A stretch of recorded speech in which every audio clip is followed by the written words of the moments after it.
Assalamualaikum warahmatullahi wabarakatuh. Bapak Ibu guru yang terhormat, jumpa lagi di channel Gurabat21, channelnya para guru Indonesia, konsisten menyampaikan info valid, komitmen melawan berita hoax. Nah, kabar terbaru Bapak Ibu, untuk tanggal 13 Juli nanti hari Senin, Bapak Ibu guru-guru dan kepala sekolah wajib sudah menyiapkan 6 hal ini. Berikut ini pembahasannya.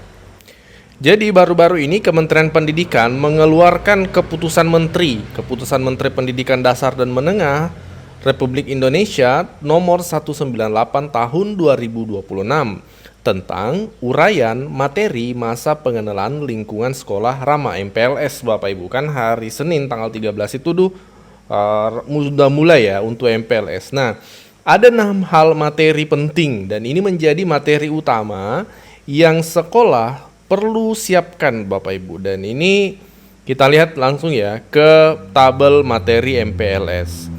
Materi dalam MPLS Rama terdiri dari 2 Bapak Ibu. Ada materi utama, ada materi pilihan.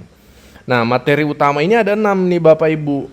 Gerakan 7 kebiasaan anak Indonesia hebat. Yang kedua, pagi ceria.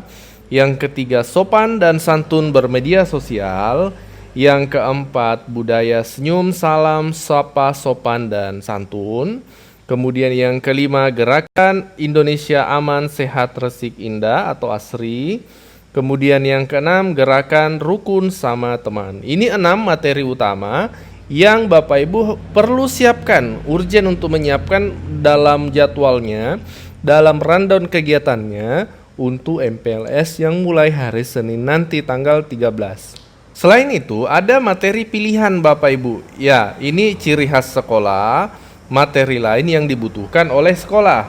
Nah, bisa saja Bapak Ibu di lingkungan sekolahnya ada hal yang dianggap perlu nih untuk dimasukkan dalam materi, di mana tidak menjadi bagian dari materi utama. Itu bisa Bapak Ibu. Bapak Ibu diberikan ruang untuk itu melalui materi pilihan yang kedua, yaitu materi lain yang dibutuhkan oleh sekolah. Jadi tentu akan berbeda-beda setiap sekolah. Tentu akan ada diversifikasi, tentu ada penghususan ya, karena setiap satuan pendidikan itu karakteristiknya berbeda-beda. Nanti di situ bisa menyesuaikan Bapak Ibu. Assalamualaikum warahmatullahi wabarakatuh. Salam sejahtera untuk kita semua. Om Swastiastu, Namo Buddhaya, salam kebajikan, Rahayu. Yang terhormat Bapak Abdul Mukti, Menteri Pendidikan Dasar dan Menengah Republik Indonesia. Yang saya hormati Bapak Gogo Suarwoto, Direktur Jenderal Pendidikan Anak Usia Dini, Pendidikan Dasar dan Pendidikan Non-Formal dan Informal. Bapak Tatang Mutakin, Direktur Jenderal Pendidikan Menengah dan Pendidikan Khusus. Ibu Rusprita Putri Utami, Kepala Pusat Penguatan Karakter. Bapak Ibu Kepala Dinas Pendidikan Provinsi dan Kabupaten Kota dari seluruh Indonesia. Kepala Unit Pelaksana Teknis di lingkungan Kementerian Pendidikan Dasar dan Menengah. Kepala Sekolah dari yang TK, SD, SMP, SMA, SMK, dan SLB. Bapak dan Ibu guru, Bapak dan Ibu orang tua atau wali murid, anak-anak sekalian, para murid di seluruh Indonesia, dan tentu saja seluruh narasumber dan peserta webinar sosialisasi dan diskusi solusi masa pengenalan lingkungan sekolah atau MPLS ramah tahun 2026 yang saya banggakan. Puji syukur, alhamdulillah kita panjatkan kehadirat Allah Subhanahu wa Ta'ala, Tuhan yang Maha Kuasa, karena atas rahmat dan karunia-Nya kita dapat bersama-sama mengikuti webinar sosialisasi dan diskusi solusi masa pengenalan lingkungan sekolah ramah tahun 2026 dalam keadaan sehat dan penuh semangat. Bapak Ibu yang saya hormati, hari pertama sekolah merupakan momen yang sangat penting dalam perjalanan pendidikan seorang murid. Pada saat itulah mereka mulai mengenal lingkungan baru, bertemu guru dan teman baru, serta membangun rasa percaya diri untuk memulai proses belajar. Ketika murid merasa diterima, dihargai, merasa aman dan nyaman sejak hari pertama, mereka akan lebih siap untuk belajar, berinteraksi, dan tentu saja untuk mengembangkan potensinya. Karena itu, MPLS bukan sekedar kegiatan orientasi, melainkan bagian dari proses pendidikan yang harus menghadirkan pengalaman belajar yang berkesadaran, bermakna, dan menggembirakan dengan menghormati hak setiap anak serta memuliakan seluruh warga sekolah. Bapak Ibu semuanya yang saya hormati, dan adik-adik semuanya tentu saja, evaluasi pelaksanaan MPLS ramah tahun 2025 menunjukkan bahwa pelaksanaannya telah berjalan semakin baik dan menunjukkan berbagai capaian yang positif. Namun, masih terdapat ruang untuk penyempurnaan, terutama untuk mendukung proses adaptasi murid, menghadirkan metode yang lebih interaktif dan juga sesuai dengan tahap perkembangan anak, menata kegiatan yang lebih memperhatikan kesejahteraan fisik dan psikologis murid, serta memperkuat tata kelola pelaksanaan di satuan pendidikan. Berangkat dari hasil evaluasi tersebut, MPLS Ramah tahun 2026 hadir dengan berbagai penguatan. Program adaptasi diperkuat melalui pengenalan lingkungan sekolah, guru, dan teman sebaya secara lebih kolaboratif. Kegiatan dirancang dengan lebih baik, insya Allah lebih bermakna dan menggembirakan, sekaligus didukung dengan perencanaan yang lebih baik agar pelaksanaan semakin berkualitas. Bapak dan Ibu yang saya hormati, penguatan tersebut dipertegas melalui Peraturan Menteri Pendidikan Dasar dan Menengah Nomor 12 Tahun 2026 tentang masa pengenalan lingkungan sekolah menjadi landasan penyelenggaraan MPLS di seluruh satuan pendidikan.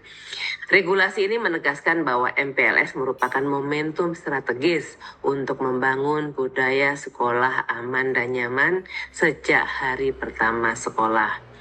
Penyelenggaraannya diatur melalui tahapan perencanaan, kemudian pelaksanaan, dan pasca pelaksanaan, serta memperkuat kolaborasi antara sekolah dan keluarga melalui sosialisasi juga kepada orang tua dan wali sebelum kegiatan berlangsung. Permendikbud ini juga secara tegas melarang perpeloncoan, tidak boleh sama sekali ada perpeloncoan. Kemudian juga segala bentuk kekerasan, pungutan, penggunaan atribut yang tidak memiliki nilai edukatif, kemudian juga kegiatan yang tidak relevan dengan tujuan pendidikan, serta pelibatan alumni sebagai penyelenggara. Hal ini merupakan komitmen bersama untuk memastikan setiap murid memperoleh pengalaman pertama di sekolah yang aman, nyaman, dan bermakna. Untuk mendukung implementasi regulasi tersebut, Kementerian Pendidikan Dasar dan Menengah juga telah menetapkan keputusan Menteri yang memuat uraian materi dan rujukan pelaksanaan MPLS sebagai panduan bagi satuan pendidikan agar kegiatan yang dilakukan berlangsung edukatif, berorientasi pada penguatan karakter, serta selaras dengan prinsip perlindungan anak, dan juga selaras dengan budaya sekolah aman dan nyaman. Hadirin yang saya hormati, pesan yang kita usung pada tahun ini adalah MPLS ramah, hari baru, aman, dan nyaman di sekolah. Itu menegaskan bahwa setiap murid berhak memperoleh pengalaman pertama di sekolah yang positif sebagai fondasi untuk tumbuh, untuk belajar, dan berkembang secara optimal. Tentu saja keberhasilan MPLS ini tidak hanya menjadi tanggung jawab sekolah, tetapi juga memerlukan dukungan pemerintah, orang tua, dan seluruh ekosistem pendidikan. Oleh karena itu, saya berharap webinar ini menjadi ruang untuk menyamakan pemahaman, berbagi praktik baik, dan juga menemukan solusi atas berbagai tantangan pelaksanaan MPLS di lapangan, di sekolah. Dan mari kita jadikan MPLS sebagai langkah awal dalam membangun budaya sekolah yang aman, nyaman, inklusif, bebas dari kekerasan, dan juga benar-benar berpihak kepada kepentingan terbaik bagi setiap murid. Akhirnya dengan mengucapkan Bismillahirrahmanirrahim dan memohon ridho Tuhan Yang Maha Esa, webinar sosialisasi dan diskusi solusi masa pengenalan lingkungan sekolah ramah tahun 2026 secara resmi saya nyatakan dibuka. Semoga kegiatan ini berjalan dengan lancar, memberikan manfaat bagi seluruh peserta, dan menghasilkan komitmen bersama untuk menghadirkan hari pertama sekolah yang aman, nyaman, bermakna, dan mengembirakan bagi seluruh anak Indonesia. Demikian, terima kasih. Wassalamualaikum warahmatullahi wabarakatuh. Salam sejahtera untuk kita semua. Om Santi Santi Santi Om. Namo Buddhaya. Sebelum lanjut, kami menyampaikan kabar baik bahwa telah rilis produk digital terbaru kami, yaitu 200 template PowerPoint siap pakai untuk guru. Guru-guru kan sering tuh butuh PowerPoint untuk memaparkan materi di kelas. Namun kadang bingung karena PowerPoint-nya kurang menarik, flat, dan tidak variatif. Nah, 200 template PowerPoint siap pakai pakai ini akan membantu guru-guru sehingga Bapak Ibu tidak perlu mendesain dari awal, sudah ada template-nya, tinggal Bapak Ibu sesuaikan. Ini cocok untuk semua jenjang ya, mulai dari TK, SD, SMP, SMA, sederajat Bapak Ibu. Jadi Bapak Ibu cuma sekali beli bisa dipakai seterusnya sampai Bapak Ibu pensiun. Jadi silahkan dipesan 200 template PowerPoint siap pakai untuk guru ini di nomor WA admin kami 0823 1332 038.